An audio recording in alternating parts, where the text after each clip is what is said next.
Oh, favorite part. Find me, your eyes on me, girl, come ride me.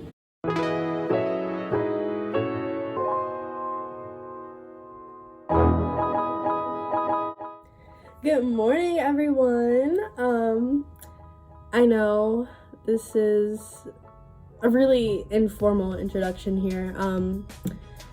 This is gonna be a get ready with me and a story time all in one video, so be prepared for the craziness. This is a Black History Month themed video, and for this story time, I'm going to be telling you guys about basically how I went to a black salon and I was refused service after paying for my hair appointment previously, and I had to get a whole refund. But I wanted to talk about this story time because this has a bigger theme around it, a bigger lesson that I think Black women should definitely learn when scheduling hair appointments and trying to find Black stylists that are actually, aware and knowledgeable of doing Black women's hair. I never thought on Black History Month a Black woman would refuse doing my hair as a client, even though I already paid to get my hair done. Now, I would never let down another Black woman on Black History Month. I would never let down a Black woman in general. But when it comes to terms of respect, it's not about being Black anymore. Let's get started. So I woke up so early because I was just so excited about getting my hair done. And I actually want to tell you guys, I have not gotten my hair done since last year of May. The braids that I had in during the summer, I did those. My hair that I've been doing since like August for school, like I've been taking care of my own hair basically. So I was just so excited to get my hair done. So excited to just, feel pretty, feel beautiful. And I don't know if many people know this, but like Black woman to Black woman, our hair is so important. Like literally it's the main thing that we can change day to day. It makes us feel like a new person. I think of it as this is a new me, this is a new person. Like, whatever I had going on before this appointment, it needs to be released. And I let that be released by taking care of myself as a woman. So I take getting my hair done very personally because I'm paying money for it. It's a service that's done for me that I expect to look good, that I expect to feel, beautiful. So I want to tell you guys that first, I've never actually went to this salon before, so it was a risk already kind of coming into a new place. But I communicated via message to her assistant about what I wanted done. She explained to me about the policies. I read through the policies. There was nothing regarding how the state of my hair had to be. And I also communicated with the assistant that I wanted my hair washed, blow dried. And also I did have coarse hair. So I asked her, was that okay? Was she good with doing natural hair, or did my hair have to be in a different state for her to start working on? She said I could come with my hair in any type of state as long as I prepaid for what I had and the deposit and everything. My service would be done. Oh, let me tell you also, so basically I set my appointment through her virtual calendar to get my hair done at 3:30, right? Tell me why before the appointment, like literally I want to say days before, she messages me about me changing the entire day of my appointment to be days before. So I'm like, first of all, this is kind of, a little off guard. It's off-putting because this is going to affect my time and me being able to make it to her appointment. So I'm honest and I say, no, I can't make it to that time. I already made prior plans to the time that I chose before. So she's like, okay, that's fine.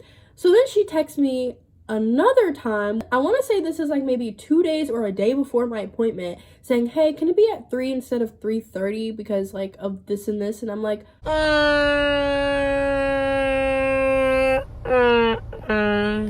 what's going on? What's happening? I come in there, I sit down, she doesn't even recognize me until like 5 minutes later, and she's like, oh, who are you here for? I'm like, oh, I'm here for I'm supposed to be getting my hair done at 3 o'clock. She's like, okay. So mind you, I come into the place with my hair like this. And she starts looking at my hair and she's like, why would you come with your hair like this? And I'm like, excuse me? And she's like, your hair is supposed to be detangled and blah, blah, blah before I do it. And she's like, wait, did you pay for a blow dry? I said, yes, and I'll wash. And she said, oh, I apologize. I'm sorry for coming at you like that. But I'm kind of on a time constraint right now. So, like, can you maybe, like, detangle your hair some more so I could just start working on it? This is already off-putting for the fact that I have to do my own hair while I'm in a salon. What? What? Bro, what are you talking about, man? Bro, I came here to get my hair washed and blow dried, like the full process. Like, why am I having to do my own hair before you even touch it? This is the moment I should have just walked out from here. Like, I'm already disappointed. I'm already an unhappy client. Like, bro. No. When she comes back to see if my hair is detangled, she says, oh, it's just really thick and really coarse. I don't know if I have enough time to really, like, detangle your hair and blow dry it. And I'm like, I paid for a wash.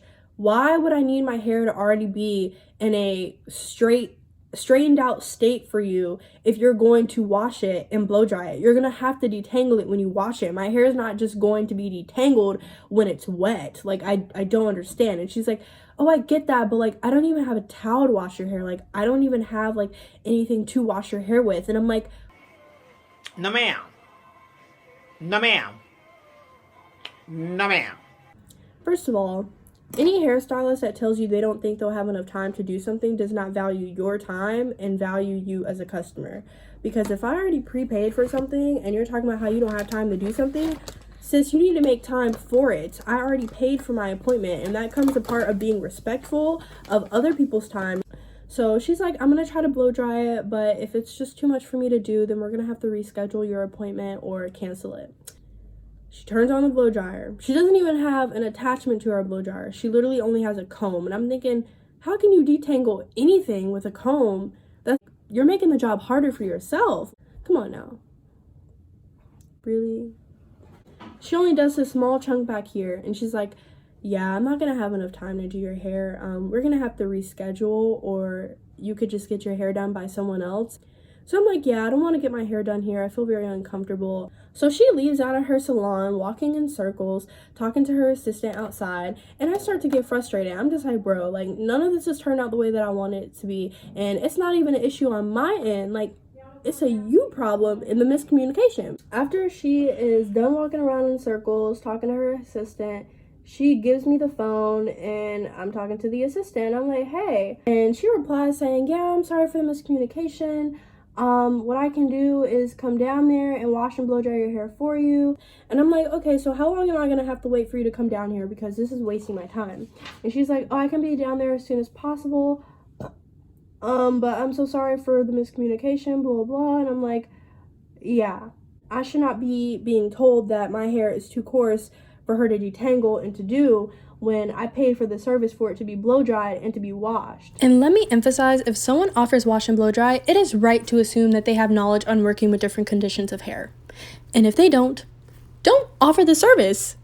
Period. I give the phone back to her, and she's like, what did she say? And I said, she said that she's gonna come down here and wash and blow dry my hair since you're unable to do that as a hairstylist. And she says, oh, well, we can't do that because this is gonna be a time constraint on my end. Is this bitch for real? I already paid to get my hair done. So you're wasting my time and telling me that I'm gonna have to reschedule because you don't know how to do your job as a black stylist and detangling my hair and washing my hair and blow drying my hair. You telling me that you don't have a towel? You don't have any natural hair products? Why are you even a stylist? I've had it officially. I agree. I've had it, and I'm so. You know what I've had? It. You should never tell your client that you're unprepared to do a service that they paid for. Oh my God! Please refund me because this is unprofessional. And then she wants to talk about how it's intimidating that I had my mother on the phone that actually paid for my service. I was like, nothing is intimidating about this, but for the fact that she said it in front of all of her clients, all of her hairstylists that she had in the place. So it was not a conversation that was happening between me and her. It was a very public conversation. So at this point, it doesn't matter who's listening to the conversation. You didn't make it private, so it's not private. Period. Period. But moral of the story, never let an individual undervalue who you are as a person. Even if they're providing a service for you, they should never cross that boundary in making personal comments or statements that have negative implications about you. And in relationship to this personal story and Black History Month, a lot of Black women are placed under a lot of pressure by society that continues to hate on their natural features and them just being confident about who they are. And unfortunately, this experience being with another Black woman trying to tell me how my hair should have been, it's disrespectful, and I won't tolerate it, and I don't want you guys to ever tolerate anybody making comments about how you should be and who you should be for society to accept you. specifically for this video, it's about Black people. It's about Black women. It's about Black men. It's about Black children. It's about my Black sister. We are all going to empower ourselves, and we're all going to empower each other. Period. Wakanda forever. So, I'm going to continue getting ready.